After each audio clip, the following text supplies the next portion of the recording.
Well, my motivation to be on the craft, I will say, to have my own studio. And everything started in 2009, right? When I was working at Digital Domain and I was a junior artist. Like the passion to, like, I want to have my own studio. I want to work with more artists, not only for films or 3D animation, but also for like music. When you travel with artists in a tour and you see your work or your design or your engineering work on a huge screen and you have like a 60, 70,000 people like a cheering, even if they don't know that you exist, but it's a nice ego, yeah. It's great, it feels great. Australia, it's a really good place to break into the industry because it's very accessible. Me as a board member of the ACS, we do like live talks, master talks, mostly every other week, in where we have cinematographers, DITs, people talking about how did they work in a movie or in a TV series, right? Same as for the Visual Effects Society, the VS, right? But you may need to have some qualifications. But also coming over to those pop-up master talks, master classes, try to do as much as training possible you can, not only just on social media like YouTube, great, but on YouTube you don't get to know people and you cannot network yourself, right? So it's good to go to those type of events, you know, to mixers, to get to know people, and go to college, go to school, because that's where you meet people and you learn a lot, yeah. We are living in an era that it's gaming, creativity, 3D animation, programming. You can have a bright future, and that is not going to stop. It's going to be continuing increasing for what it's coming, right? Metaverse, that's a big topic we're going to be talking about on the upcoming next few years. And on the metaverse, let's say that you need to have animators. You need to have people that know how to do motion capture. You need to know people that know how to do programming and coding, and even talking about AI. So my best advice is, if you love art, if you're into the passion, just do what your heart is telling you. Don't think about, oh, I want to study a career that I want to make a lot of money. That doesn't exist. When you fail, you learn more, right? In my career, the reason I've been into different industries, I failed, yeah. I made mistakes, absolutely, but that helped me to become better or to open myself to the new opportunities, because when one door closes, 10 more of them they open. And you may feel that that's the end of your career. No, it's not. What is really happening is the universe, life, the future is giving you options coming up to you. You just need to open your eyes and give the option to come to you. So that's what happened to me.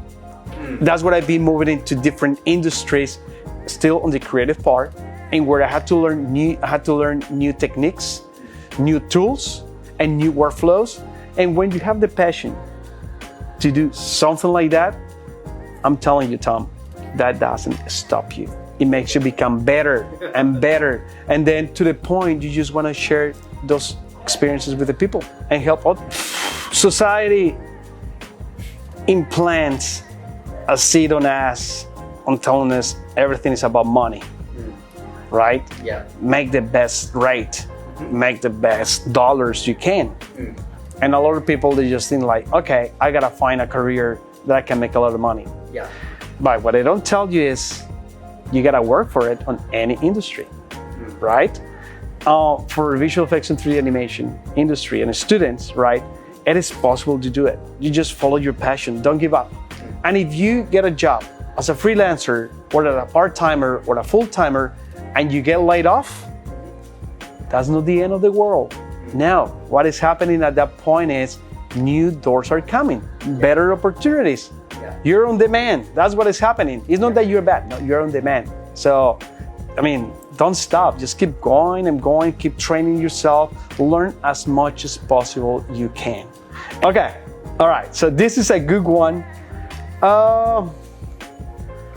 This is a little bit away from the visual effects and 3D animation industry, right? I will say it. We were doing a tour with Jennifer Lopez, with J-Lo, okay? We were in Dubai. That was the first show we were programming the show, right? It goes on the screens and all that. I arrived there 5 days before, 4 days before, to be on a stage and see the screens building up, programming the computers. I was not doing the content, okay? The content was done by a crew in New York. So on music or tours or live events, let's say a concert, right? You go by track. So each song lasts for 5 minutes, right? So you gotta have content on the screens for 5 minutes, right? You got it. I was not doing the content, let's say that, okay. Then when I was programming the show, we got a few tracks, the content went black pretty much. Instead of lasting for 5 minutes, at 3 minutes it went black. And I start sweating. Like, what's going on? At that point, I was on the spotlight from the artist, executive producer, and manager breathing on my neck, telling me, do you feel comfortable? Are you okay? It's gonna be done today? I didn't know what to say. But like, oh yeah, sure. I was just sweating. I didn't know what to do. And then is when you start troubleshoot yourself. What can I do? What is the problem? I need to find the problem. I need to find the problem. And then talking to everybody, communication, talking to people, right? Not trying to find who is guilty. What is the problem? So how to fix it, right? So what happened, I ended up talking to the audio, lighting people, like what's going on? What am I getting? 2 minutes or black, no content. All right, so we use something called time code, the duration of some time, like a 2-3 minutes or whatever, right, for each track. And then I start QCing the content I was receiving from the New York team, and the content was short. Instead to be 5 minutes, it was for 3 minutes on those tracks. So I have to prove production, like number one, this is what I got. At that point, every single one, like, oh my God, you're amazing. How can we change it? How can we fix it? Well, that is when you have to make the calls as a content creator or visual effects and 3D animator, because I am, right? The solution was 2 options.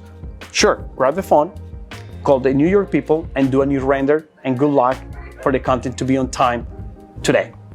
But then is when you step ahead to troubleshoot the problem. It's like, you know what? I know I'm a visual effects artist. I understand about 3D. I know what to do. So I open my laptop and I start like a stretching content, right? And adding some particles, right? To be rendered and to be added into the show.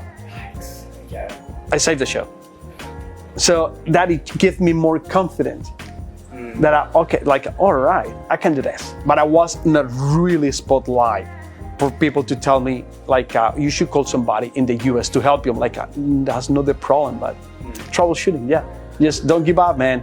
And don't stress. When you feel stress, focus. You're good. Just believe in yourself. You will fix it.